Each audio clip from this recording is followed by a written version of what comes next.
Morning students. बच्चों, आज हम आपको क्लास 7 हिंदी का क्लास 7 लेसन नंबर 7 पापा खो गए का भाग 3 पढ़ाएंगे।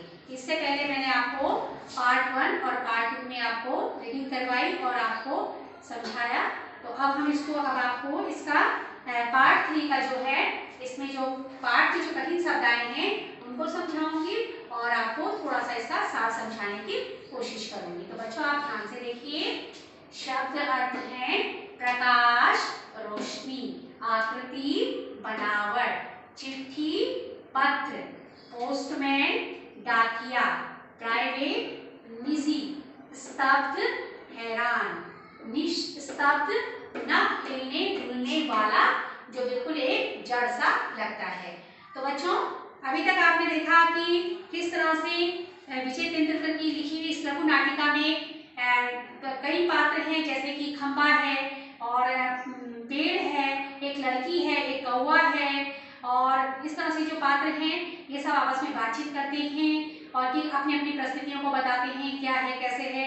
और उसके बाद में फिर एक छोटी सी लड़की को है जिसको कि एक चोर चुरा करके ले आया है और वो एक असामाजिक तत्व है और जो उसको अपनी जीविका का साधन बनाना चाहता है और उसको ले आया और वो उसको बचाने की कोशिश कर रहे हैं। तो बच्चों, आपने अभी तक मैंने जो आपको रीडिंग करवाई उसका आप संक्षेप में थोड़ा सार सुन लीजिए कि किस तरह से पेड़ और खंबे में बातचीत होती है। पेड़ बताता है कि मैं तो यहाँ पर काफी सालों से हूँ और मैं तो उस समय तो कुछ भी नहीं था यहाँ पे, लेकिन उसके बाद फिर आप आए, खंबे को बोलते हैं तुम आए और तुमसे मैंने बात करने की कोशिश भी करी, लेकिन तुम मुझसे बात ही नहीं करते थे, तुम बड़े घमंडी थे।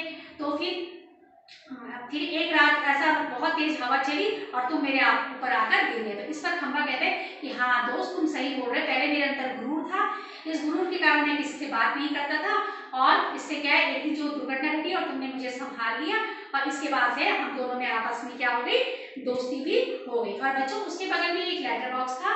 लेटर बॉक्स को वो लोग लाल ताऊ कह करके पुकारते थे। तो लाल ताऊ कह करके पुकारते थे तो क्योंकि वो पढ़ा लिखा था और जो उस डाक पोस्टमैन जो चिट्ठियां उसमें डालता था वो चिट्ठियों को खोल खोल के अपने मनोरंजन के लिए पढ़ता था। बच्चों, इसमें आपको लग रहा होगा कि पोस्टमैन डाकिया सभी क्यों बोल रहे थे। तो इसमें इन्होंने, विजय तेंदुलकर जी ने, लेखक जो है, उन्होंने इसमें एक सजीव चित्रण दिया है।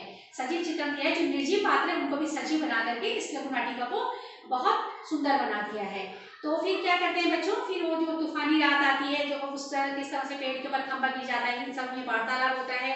उसके बाद क्या करते हो, जो मैंने आपको बताया कि किस तरह से लाल ताऊ को कह करके उसको बुलाते थे, वो चिट्ठियां वगैरह पढ़ता था और वहां पर एक पोस्टर लगा हुआ था और उस पोस्टर में एक नर्तकी जो है नृत्य कर रही थी और हवा से क्या होता था, वो पोस्टर कभी कभी टेढ़ा हो जाता था, उसमें ऐसा लगता था कि नर्तकी की भाव भंगिमा भी टेढ़ी हो गई है और वो नृत्य कर रही है। और वहां पर एक कौवा भी है बच्चों।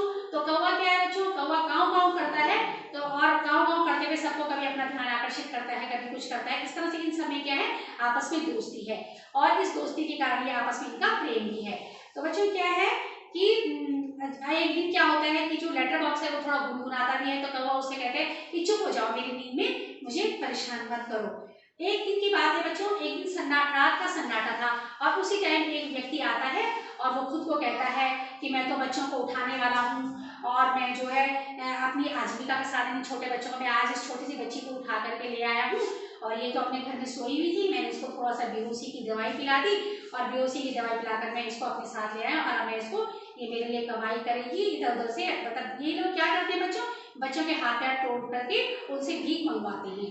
तो कहते हैं कि अब ये मेरे लिए आजीविका का साधन, वो अपने आप में बोल रहा था, बच्चा जो था अपने, वो सॉरी जो वो था आदमी था, वो अपने आप में बोल रहा था और उस चीज को सब कौन सुन रहा था बच्चों, उस चीज को जो है लेटर बॉक्स और खंबा वगैरह सब सुन रहे थे।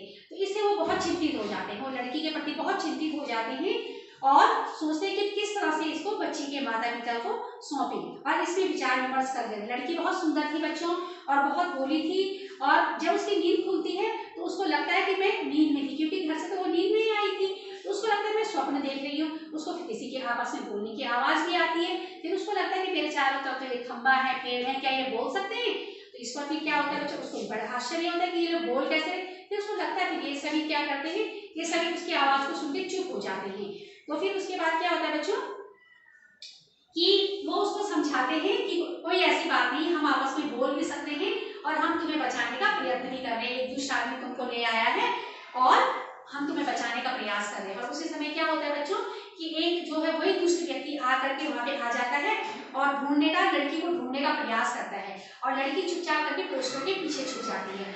और बाद में जब पोस्टर के पीछे छुप जाती है तो फिर क्या होता है कि वह लेटर बॉक्स उसके पीछे छुप करके अपनी जान बचा देती है, हम उसके पीछे छुप करके जो पोस्टर होता है, और वो उसको ढूंढने की पूरी कोशिश करते हैं। लेकिन उनको लगता है कि लड़की कहीं फिर से गायब हो गई, कहीं ये इनको तो नहीं कोई इसको उठा के फिर से तो नहीं ले गया। इस पर क्या होता है कि फिर वो लोग क्या करते हैं, एक योजना बनाते हैं कि हम किस तरह से इस चोर को भगाएं। तो उसमें क्या करते हैं, पेड़, खंबा, लेटर बॉक्स, पोस्टर सभी मिलकर के भूत भूत चिल्लाने लग जाते हैं। जब वो भूत भूत चिल्लाते हैं बच्चों तो उसको एकदम दिमाग से हट जाता है, किसको, जो चोर था उसके दिमाग से हट जाता है कि या तो भूत भूत चिल्ला रहे, क्या तो वहां पे भूत ना, वो डर के मारे भाग जाता है और फिर बाद में उस लड़की को तलाशना भी छोड़ देता है। उसके बाद क्या होता है बच्चों, वो लड़की निकल के उसके पोस्टर के पीछे से आती है और सभी खुश हो जाते हैं। अब उनका एक प्रयास है बच्चों कि इसको किस तरह से इसके पापा तक पहुंचाया जाए, इसके घर तक पहुंचाया जाए। सभी मिल करके विचार करते हैं और यह विचार बनाते हैं कि ऐसा करेंगे हम लोग मिलके, प्रातः काल होते ही सुबह के समय पर कौवा जोर जोर से काव काव करेगा ताकि लोगों का ध्यान उसकी ओर आकर्षित हो, और जो खंबा है वो पेड़ के ऊपर थोड़ा सा झुक जाएगा जिससे उनको लगे कि यहाँ पर दुर्घटना हो गई है, और दुर्घटना हो गई है। और उन्होंने कहा इसके साथ साथ हम क्या करेंगे, इस विषय पर उन्होंने अनुमोदन किया, विचार किया, और फिर इसी बीच में लड़की फिर से थक करके सो गई। और इतना सब कुछ करने के बाद उन्होंने क्या करा, लड़की को तो सो गई थी, कोई बात नहीं, वो तो अच्छी छोटी बच्ची थी। उसके बाद उन्होंने पेड़ ने झुक करके छाया कर दी और खंबा भी थोड़ा सा टेढ़ा हो गया बच्चों, और कौवा काँव काँव करने लगा। और उस पोस्टर पर लाल ताऊ ने लिख दिया, लेटर बॉक्स में लिख दिया कि यदि किसी को इस प्यारी बच्ची के पापा मिल जाएं तो उनको यहाँ ले आए। तो बच्चों इस तरह से इन सभी पात्रों का एक प्रयास था कि हम किसी तरह से उस लड़की को उनके घर तक पहुँचा दें, और इसको प्रयास को वो सभी कर रहे थे। Thank you.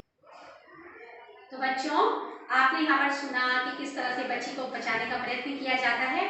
तो बच्चों इस कहानी से हमें यही शिक्षा मिलती है कि आजकल समाज में भिन्न भिन्न प्रकार की कुरीतियाँ फैली हुई हैं, और इसमें जो कुछ असामाजिक तत्व हैं वो किस तरह से छोटे छोटे बच्चों का किडनैप करके, अपहरण करके ले जाते हैं और बच्चों के हाथ पैर इत्यादि छुड़वा करके उनको भीख मंगवाते हैं, और भीख मंगवाने उनका अंग भंग कर देते हैं बच्चों, किसी की जीभ काट देते हैं, किसी के हाथ पैर तोड़ देते हैं, और उनको लगता है कि समाज जब ये भीख मांगने जाएंगे तो समाज इन पे दया करके इनको पैसा देगा, और उस पैसे को शाम को बच्चा जब लेकर के आएगा तो उससे हमारी आजीविका आगे बढ़ेगी। तो देखा बच्चों किस तरह से यहाँ पर जो है विजय तेंदुलकर जी ने हमें बताया है कि निर्जीव पात्र भी समाज के बारे में इतना सोचते हैं।